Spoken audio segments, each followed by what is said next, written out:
If you're thinking of building a bag for 2026, then it is the most interesting time for me right now. With the amount of clubs you've got to choose from, it's gotten really interested. Iron, hybrid, or fairway wood. There are so many different options. 3 of these, same loft. How do they perform different? Which one should be in your bag? A couple of things you should be aware of before we start. The iron and the hybrid are the same loft, and they are 25 degrees. The fairway wood is actually 24. It's close as we can get for this testing. You also need to be aware that the length of shaft is different for each of these clubs. And that's also important when you go out and test them. The longer shaft is on the fairway wood, the shorter being on the iron. So already we should see certain discrepancies, but it's important for you to understand these clubs perform very, very differently indeed.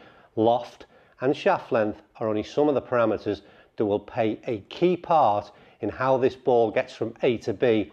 And that's what we'll discover in today's video. And at the end of it, you'll have some key information to decide if any of these should be in your bag into 2026. And I've got to say, one of them for me is a real standout product. Right, we'll start off with a 5 iron. So loft, same as a hybrid, shorter shaft.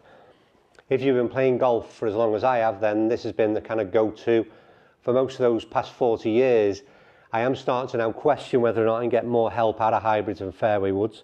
But I still don't mind this thing. I like hitting an iron, and let's be honest, there's no better feeling than clipping one of these clean and seeing some nice results. Let's see what this thing does.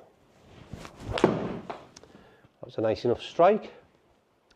Straight down the middle of the fairway, Adair Manor. A little bit of cut on it, has it? Not a great deal. Let's see what this does, because that was a decent knock. So top left-hand corner, keep your eyes peeled. 181 carry. 19 launch, 4.5 spin, landing at 47.3 degrees.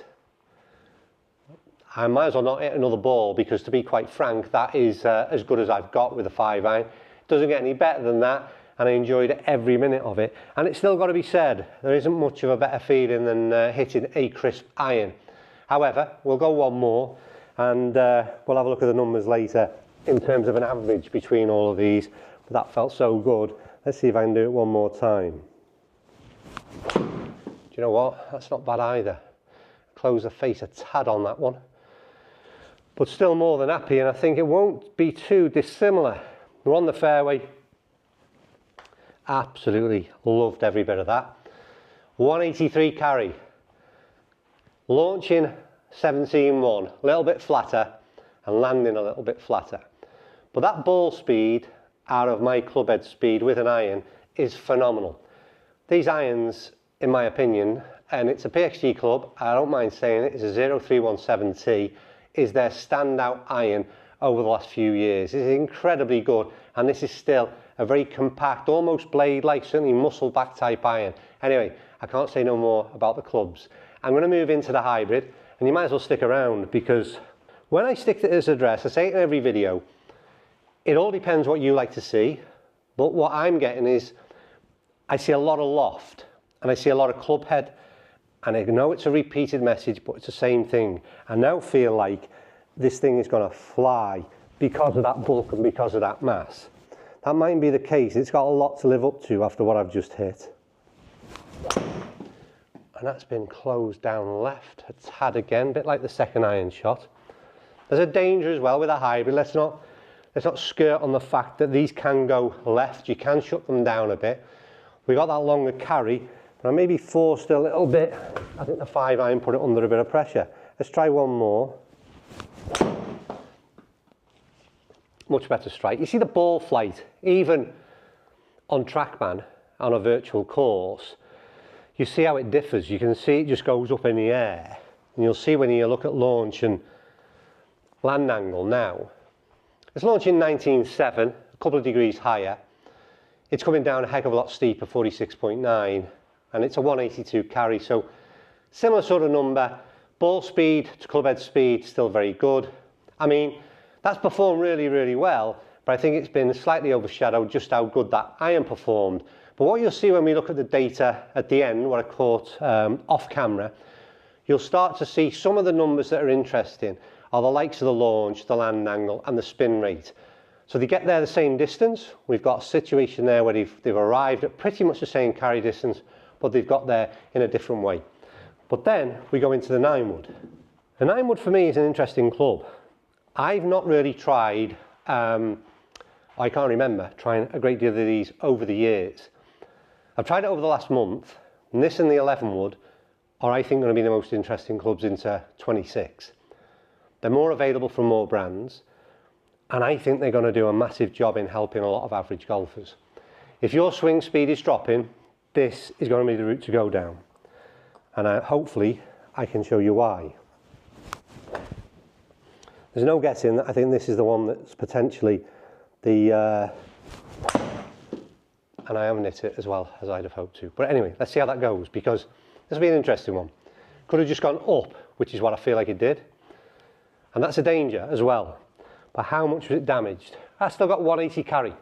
But look at the difference now. 22 launch, spin is still up there, coming down at 49.4. So we're carrying 180 yards with almost a duff, I'll be honest with you. And it's the rest of the parameters are so interesting. It just really makes you wonder. Now that's a different ball. Now let's see the numbers on this thing, because that's a decent strike. Now my guess is it's gonna carry a yard or two further than the others. Yeah, goes up to 190, 20 launch, 4,500 revs to spin, coming down at almost 49 degrees, almost 50 degrees rather. This thing is an absolute weapon, let me tell you. It's a real eye-opener as well, because it gets there fairly comfortably. Witter, and I hope you agree, the first shot, I didn't think would get 160 yards, let alone 180. And that's what this thing does. The extra mass that you've got means that you get away with that kind of shot, and you still get 180 yards out of it. But more importantly, not the carry distance alone, you still don't start to lose the other parameters. So the launch was still there, it still managed to get the ball up in the air. It still maintained spin, and it still maintained that land angle. So I like to quantify forgiveness as exactly what we've just seen in that first shot that I hit with this. Almost, you know, heavy, fat, and still got away with it on every TrackMan parameter. That to me is what forgiveness looks like, and it's what I want in a golf club when I'm stood over the tee. Right, you've seen them out here. That was a Dare Manor, by the way.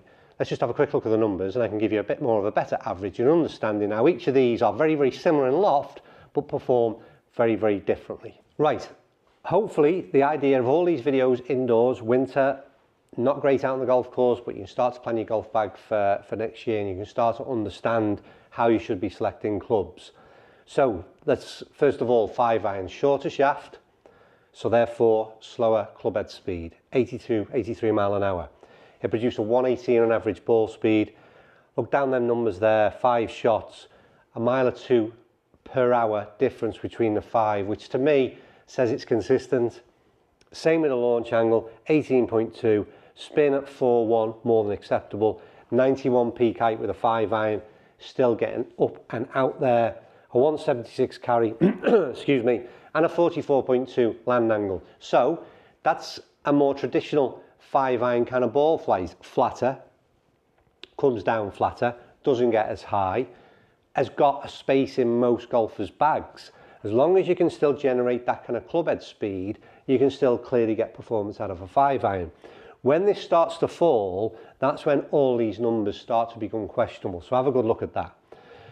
When we go to the 5 hybrid, straight away, because of the length of shaft, the first number that changes is this, 3 mile an hour faster, simply because we've got a longer shaft on it. So ball speed jumps up to 125 relative to that, okay? No secret energy going on here. It's just simply swinging faster, ball speed's faster. Launches though, slightly flatter at 17.5, which was a surprise, but spins higher considerably, therefore reaches a peak height higher. So it's starting to spin, starting to rise, gets that peak height to 103 and carries out there and almost an extra 10 yards as well. That's a nice combination of all those numbers, launching 17.5, spinning at almost 5, peak height to 103 and a 185 carry, and coming down at 47.4. I'm doing a lot of these kind of movements lately on camera. It seems a better visual to help you understand what it kind of looks like. And again, like I said, flatter ball flight on the 5-iron, more of a higher, steeper ascent and descent with the 5-iron. 9 wood. Another 3 or 4 mile an hour faster, club head speed. You know the answer now. Length of shaft, ball speed jumps up, relative. Launching though, 19.2. So this thing is launching, is it higher than both? Yeah, it's higher than both of them. So launching higher, spinning at 4.9. So this is the loft of a 5-iron, spinning at 4.9, arguably a really good number. Peak height, 120 feet. I mean, that's in the clouds. Coming down at 50 degrees with a 187 carry. So I said at the beginning of the video, and I'd hit these numbers before we started, there was one club that sort of stands out for me, and it is that 9 wood, because to me, it's a bit, yeah, it's a club that I would have never considered hitting, and it produces a set of numbers that are, in my opinion, almost perfect. The one debate you would have, depending on where you play, is it going a little bit too high? Because other than that, there is not one set of numbers in there that you could be critical of, in my opinion. So when I think about my bag for next year, the one club that's really kind of, every time I hit it, jumping out at me, is this 9 wood. And I'm really considering that that is the route to go down for me next year. I almost feel like at 187 with a 9 wood and 176 with a 5-iron, they're again a club that both are still in the bag. So that gap in between the 5-iron maybe being the longest iron and where it goes to up to driver becomes really interesting, and really needs some time and understanding as to how you want to put your bag together, and more importantly, what works best for you. Right, that's me done. Like I said, cold, wet, windy outside. This is the best we can do right now. Some data analysis to try and help you build your bag in 2026. Hope it helps. Thanks for watching, and I'll see you all soon.